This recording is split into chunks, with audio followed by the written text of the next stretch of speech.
Welcome back, Heat Seekers. Another week is nearly in the books, and we are here to help you with your Week 4 waiver wire IDP pickups to help your fantasy team be successful this week.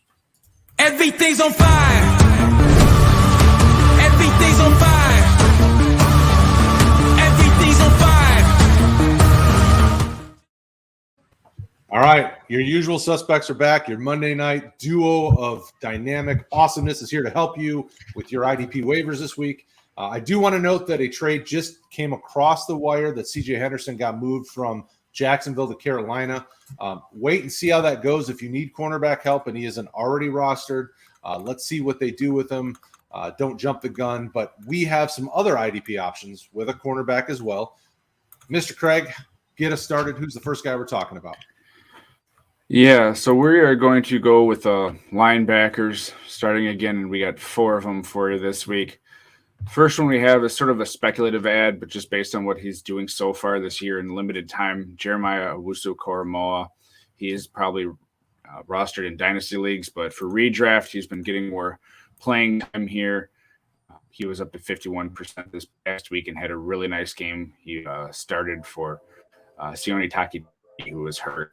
And he ended with 3 solos and assist, half a tackle for a loss, 2 pass deflections, just had a really nice overall game for how he played.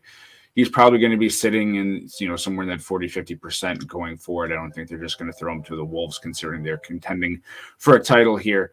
But I think he's going to get more playing time as the year goes on, especially if they have more injuries in that linebacking core. They're just not going to be able to keep him off the field.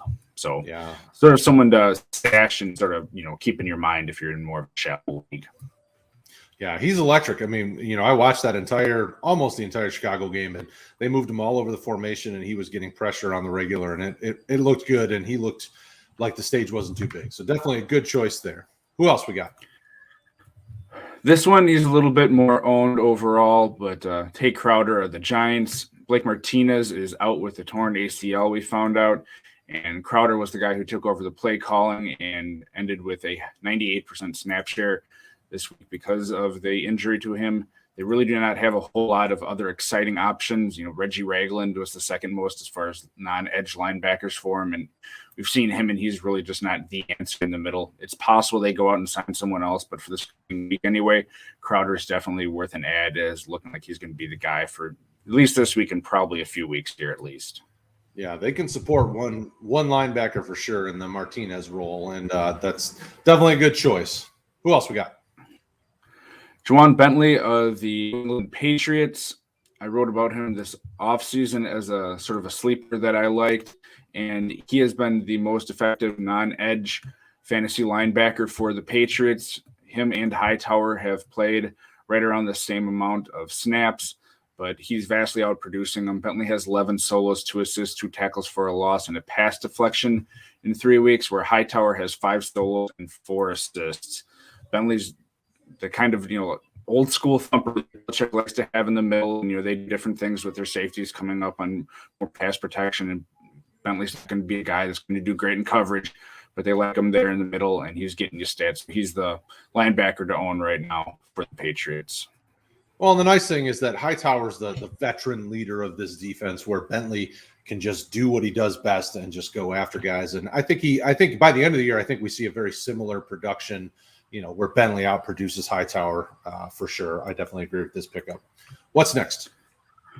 This one is a little bit of a surprise because it just sort of got sprung on us, but it's Quincy Williams of the New York Jets. So they were hoping that Jared Davis was going to be the guy next to C.J. Mosley for the main 2 linebackers that they used. Davis got hurt. Quincy Williams got cut at the end of August and picked up right away by the Jets. He didn't play in week 1, but he had a 91% snap share week 2 and a 94% snap share this past week. He had 2 good games, 4 solos, 2 assists, 2 tackles for a loss in week 2, and 6 solos and 3 tackles for a loss this week. The Jets are going to be on defense a lot this year, it seems, and clearly they want to find young players. Quincy Williams was a 3rd-round pick of the Jaguars a few years ago. He had some health issues, but he definitely has talent, and I think he's going to get a lot of playing time to see if he's someone they want going forward. Yeah, and he's a guy that is not owned anywhere right now, and it's a perfect addition because he fits well into this defensive scheme. I mean, it's definitely one of those guys you can target, and he can help you the rest of the year and beyond, honestly, if you're in a dynasty situation. Redraft, obviously, the rest of the year. Who's next? We are moving on to our defensive backs, and we're going to go to the Steelers with the lesser known of the two starting safeties for them. Everyone knows Minkah Fitzpatrick. He's the big splashy name that they traded a first-round pick to the Dolphins for. But Terrell Edmunds has been having a really nice year for him. Mm-hmm. He has played in an overwhelming majority of the snaps for him. If you check the numbers, he only played in 79% this past week 3. But that was only 10 missing snaps. The Steelers were barely on defense at all. They just, couldn't stop the Bengals. They scored quickly, so he was only out for 10 snaps. But he's a top 25 safety this year. Of course, that's using the RotoHeat scoring, which you can find. There's a link to it in our waiver article. And there's also a video on it you can find on YouTube if you look up RotoHeat IDP scoring. But he's having a really nice year. He's in a contract year, which always makes you wonder if there's just more effort or if someone's finally coming into their own. But either way, for fantasy-wise, it can be some nice production. And, again, he's the lesser-known, lesser-owned of the two, and he's producing really well and has a big game with Green Bay where the Steelers have to figure something out or they're going to get completely run over this coming week. Well, and Edmunds was a guy that coming out of college needed some time to get acclimated and really learn a lot of the nuances of the next level. So I think, with the talent level, this is a really good pickup and could become a leader of this defense very quickly because they need somebody to step up and become that playmaker. So good choice. Who's next in the safety category? Staying in the same division, Ronnie Harrison of the Cleveland Browns. He's very low owned as well. If you look at snap counts, which is important for IDP, as we've talked about, that 8% week 1 is a big question mark, but then you have to go look it up and realize he got kicked out of the game for a fight early on in the first quarter. But it's been 87%, 100% in week 3. Mm-hmm. He's been the best fantasy football safety for the Browns. He's playing around 40% of his snaps in the box or on the defensive line, so he's sort of functioning as a linebacker. We talked about Owusu-Koramoah. Harrison can play all over, sort of like him. But he's more of a hard-hitting, prototypical strong safety that gets up there. He's got tackles for a loss, sack as well. So he's having a nice little year for him as a number 2 safety. And as a guy closer to the box, they're playing the Vikings. Would like to run, but I think they're going to be throwing a lot again. So it could be a high-scoring game again, and I think he's a good pickup for the year.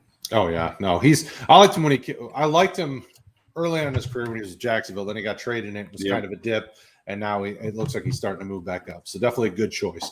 What cornerback do we want to tell everyone to pick up this week? Yeah, this is a guy we talked a little about towards the end of the pre-draft stuff. Paulson Adebo out of the New Orleans Saints. He had went to Stanford. He sat out last year in college. If he had come out after the 2019 year in the 2020 draft, probably would have been drafted higher, but sitting out and not doing much lowered his draft stock. He's been a very highly recruited and graded player. He was the 3rd round pick of the Saints this year, and he has been at or near 99%, 100%, and 100% of the snaps for the 3 weeks. So, he's basically playing every down. Marshawn Lattimore is back this week, and he still played 100%, and I think that's good for him, as Lattimore, of course, is more your shutdown corner type of guy, and which in theory leads to more passes to other cornerbacks. But he has played very well with 13 solos, 2 assists, a pass deflection, and 1 interception this year. And they are the Giants, who are giving a lot of points to cornerbacks so far this year. So if you're in a cornerback required league, I think he's a guy that's probably going to be available, and you could probably pick up and play most of the year here. Absolutely. Good choice. And Stanford's, interestingly enough, becoming kind of like cornerback you. Like this, people don't realize how many good corners Stanford's produced over the last 10, 15 years. A great addition, great guy, great player. What are we doing on the defensive line front? Yeah, the defensive line here this year, just in general, has been weird in terms of scoring. There are just not a lot of guys producing a lot of tackles, which is, sort of your steady production in your balanced or tackle-heavy leagues, of course. And it gets a little weird trying to find some of these guys. But we have Trey Hendrickson as our first one. He had a blow-up year last year for the Saints, got a big contract from the Bengals. He's sort of, to me, in fantasy, definitely the lesser 2 of their defensive ends with Sam Hubbard. being bigger name in IDP, but also producing better this year. Hendrickson is really more of only a big play league type of guy. He's not going to get you a lot of tackles. But they get the Jaguars in week 4 here, and we know the Jaguars are a mess. And with the way the Bengals offense is starting to click, even without T. Higgins this week, I think they're going to be putting up points. We've seen that the Jaguars can move the ball. Putting up points has been an issue for them, which I think bodes well for him, getting tackles for a loss here and that sort of ineffective running, maybe even getting to Trevor Lawrence this week.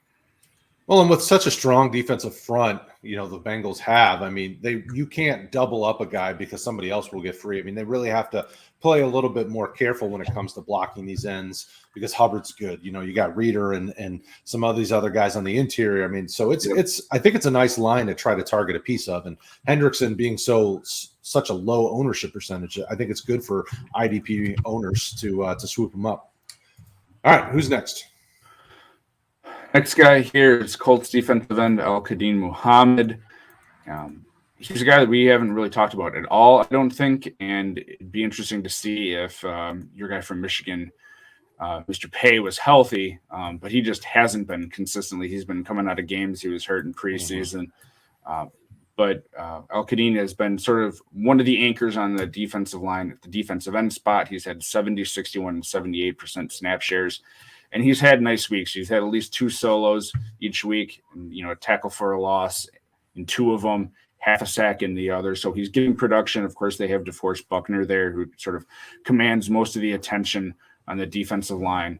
And he's the top 20 defensive end scoring, again, using our RotoHeat scoring. So they get the Dolphins this coming week, who are giving up a lot of pressure at least. So we'll have to see what they do. It's sort of 2 struggling offenses that rebounded this past week, which I think is going to give him a chance to maintain, getting you those tackles, and tackle for a loss or sack will make your week for a waiver pickup.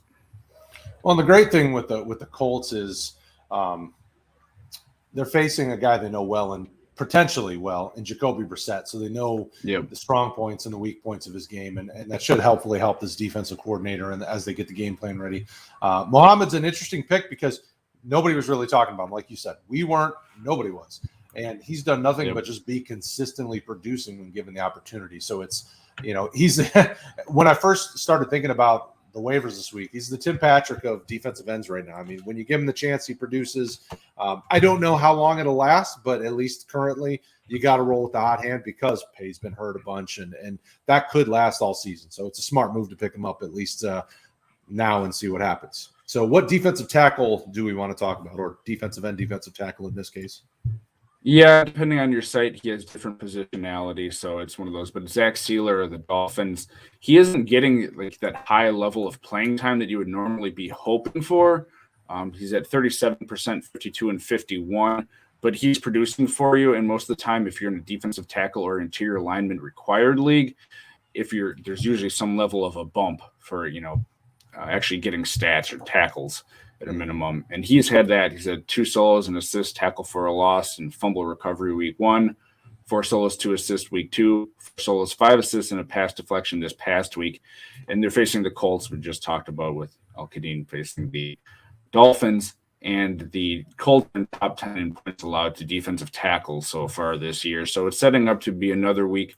We talked about this guy at the end of last year. He produced then towards the last half of last year, and he's continued to so far this year. He's not the biggest, flashiest name guy. Wilkins had a big week for them on that defensive line here, and they drafted Phillips to be an edge rusher. But he's just one of those quiet producers, and I like that sort of steady, continued production from a defensive tackle or interior lineman if you're required to start one.